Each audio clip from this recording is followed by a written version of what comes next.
টাইটানিকের পর মানুষ যদি কোনো জাহাজে বিশ্বাস করে থাকে সেটি ছিল এমভিটি এক্সপ্লোরার। এটি ছিল বিশ্বের প্রথম ক্রুজ জাহাজ, যেটি শুধুমাত্র বরফে চলার জন্য বিশেষভাবে তৈরি করা হয়েছিল। এর পারফরমেন্স এতটাই ভালো ছিল যে এটি অ্যান্টার্কটিকায় অনেক জাহাজকে উদ্ধার করার রেকর্ডও করেছিল। কিন্তু 23শে নভেম্বর 2007 সালে অন্ধকার রাতে জনশূন্য দক্ষিণ মহাসাগরে এই জাহাজটির সাথে এমন একটি দুর্ঘটনা ঘটে যে কারণে ক্যাপ্টেন মাঝসাগরে এই জাহাজটিকে একা ছেড়ে দিতে বাধ্য হন। কি ঘটেছিল সেই রাতে জাহাজটির সাথে তারই পর্দা উন্মোচন করতে চলেছি ইন্দ্রজাল চ্যানেলের আজকের ভিডিওতে। সাল 1960, তখন সমুদ্র পথে অ্যান্টার্কটিকায় যাওয়া প্রায় অসম্ভব বলে মনে করা হতো, কারণ আমরা সবাই জানি অ্যান্টার্কটিকা সাগরে বরফে পরিপূর্ণ এবং এমন পরিস্থিতিতে সাধারণ জাহাজে করে সেখানে যাওয়া মানে মৃত্যুকে আমন্ত্রণ জানানো। কিন্তু একজন সুইডিশ আমেরিকান ব্যবসায়ী এরিং ল্যান্ডব্লাড এটিকে একটি চ্যালেঞ্জ হিসেবে গ্রহণ করে এবং একটি জাহাজ তৈরি করার সিদ্ধান্ত নেয় যা সহজে অ্যান্টার্কটিকা যেতে পারবে এবং যারা অ্যান্টার্কটিকা দেখতে চায় তাদের স্বপ্ন পূরণ করতে পারবে। এই উদ্দেশ্যে একটি বিশেষ জাহাজ প্রস্তুত করা হয়েছিল যার দৈর্ঘ্য ছিল 240 ফুট এবং এর ওজন ছিল 2300 টনেরও বেশি। এই জাহাজটির নাম দেওয়া হয়েছিল লিন্ডব্লাড এক্সপ্লোরার। ইতিহাসের বিখ্যাত জাহাজ টাইটানিক বা আরএমএস অলিম্পিকের সাথে যদি তুলনা করা হয় তবে এটি অবশ্যই তাদের চেয়ে ছোট ছিল, কিন্তু তাদের থেকে অনেক বেশি শক্তিশালী ছিল। এটাই প্রথম ক্রুজ জাহাজ নির্মিত যার উদ্দেশ্য ছিল যাত্রীদের অ্যান্টার্কটিকায় বরফের ভ্রমণে নিয়ে যাওয়া। সাধারণ জাহাজগুলো এই কাজ করতে পারে না। যদিও কখনো জাহাজগুলোকে বরফের সমুদ্রে যেতেই হয়, তবে তাদের সামনে একটি বরফ বেকার স্থাপন করা হয়। তবে এই জাহাজটি বরফের উপর দিয়ে চলাফেরা করার জন্য কোনো রকম বেকারের প্রয়োজন ছিল না, বরং এর নকশা এমনভাবে তৈরি করা হয়েছিল বলা হয় যে জাহাজের ওজনের কারণে বরফগুলো ভেঙে যেত। এই জাহাজে 104 জন যাত্রী সহ 54 জন ক্রু সদস্যর জন্য জায়গা ছিল। সমস্ত বিলাসিতা সহ ক্রুজ জাহাজের সুবিধার পাশাপাশি আরও অনেক বেশি জিনিস ছিল যা এমভিটি এক্সপ্লোরারের গর্বকে বাড়িয়ে তুলেছিল, কারণ এটি বিশেষভাবে অ্যান্টার্কটিকায় ভ্রমণের জন্য তৈরি করা হয়েছিল এবং সেখানে উপস্থিত বরফ থেকে রক্ষা করার জন্য এর হুইলটি ডাবল লেয়ার দিয়ে তৈরি করা হয়েছিল। এটি চালু হওয়ার সাথে সাথে এই জাহাজটি সারা বিশ্বে বিখ্যাত হয়ে ওঠে এবং লোকেরা এটিতে চড়ে অ্যান্টার্কটিকায় যেতে থাকে। আসলে আগে এই জাহাজটির নাম ছিল লিন্ডব্লাড এক্সপ্লোরার, কিন্তু সময়ের সাথে সাথে জাহাজের মালিকাও পরিবর্তন হতে থাকে।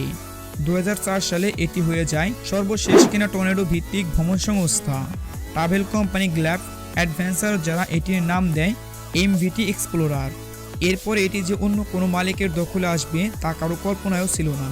2007 সাল পর্যন্ত এমভি এক্সপ্লোরার অ্যান্টার্কটিকায় 250টি সফল ভ্রমণ করেছে, কিন্তু এই বছরের নভেম্বরে এটিকে এমন একটি যাত্রায় রওনা হতে হয়েছিল যেখান থেকে এটি আর কোনোদিন ফিরে আসতে পারেনি।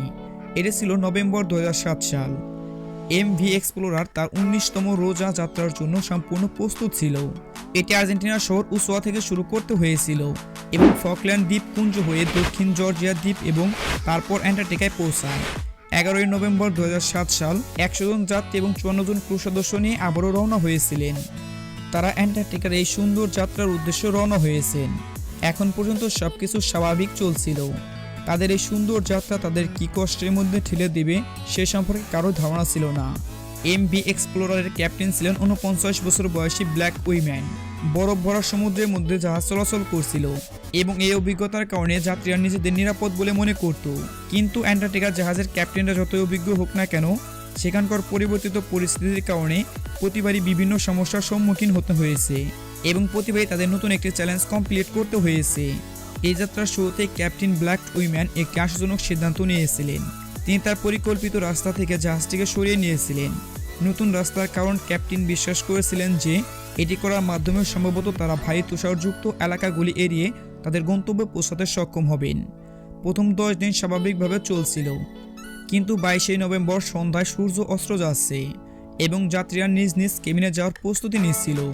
এমনিতেই এমভি এক্সপ্লোরার একটি নতুন এলাকায় প্রবেশ করেছে যেখানে প্রচুর পরিমাণে তুষার রয়েছে। ক্যাপ্টেন ঘোষণা করলেন যে আমরা একটি নতুন তুষারময় এলাকা দিয়ে যাচ্ছি, তাই বারবার তুষার ঘর্ষণের কারণে অনেক শব্দ হবে। এই রাতে সেটাকে সবাই সহ্য করে নিতে হবে। অন্ধকারের কারণে ক্যাপ্টেন জাহাজের গতি কমিয়ে দিয়েছিলেন, মাত্র 5 নটে সেট করে দিয়েছিলেন, অর্থাৎ প্রতি ঘন্টায় প্রায় 10 কিলোমিটার বেগে জাহাজটি ছুটতে থাকে। ধীরে ধীরে বরফের পাতলা স্তর থেকে জাহাজটি সরে যাচ্ছিল পুরো এবং পুরনো বরফের স্তরযুক্ত এলাকার দিকে। কিন্তু ক্যাপ্টেন এটি বুঝতে পারেননি, কারণ তখন রাত 10টা বাজে এবং খুব বেশি কিছু দেখতে পাওয়া যাচ্ছিল না। হঠাৎ মধ্যরাতে বিকট শব্দে জাহাজটি থেমে যায় প্রথমে কেউ এটি বুঝতে পারেনি, কিন্তু তারপর বোঝা গেল যে জাহাজটি একটি শক্ত বরফের সাথে আঘাত করে থেমে গেছে। ক্যাপ্টেন আগে ঘোষণা করেছিলেন, তাই যাত্রীরা এই শব্দের গুরুত্ব দেননি এবং ঘুমিয়ে পড়েন। কিছুক্ষণ পর ক্যাপ্টেন আবার জাহাজটি চালু করতে সক্ষম হন। এমভি এক্সপ্লোরার এখন আবার বরফ কেটে বরফের সাগরের দিকে এগিয়ে যাচ্ছে, কিন্তু ক্যাপ্টেন সহ যাত্রীরা জানতেন না যে সেই ধাক্কার কারণে জাহাজের হুইলে একটা গর্ত হয়ে গেছে। জাহাজের নিচের অংশে ধীরে ধীরে পানি জমা হচ্ছে। কেবিনগুলো পানি দিয়ে ভর্তি হওয়ার পর ঘুমন্ত যাত্রীরা জেগে ওঠে। কেবিনগুলো জাহাজের নিচের অংশে থাকায় সেখানে পানি প্রথমে পৌঁছায়।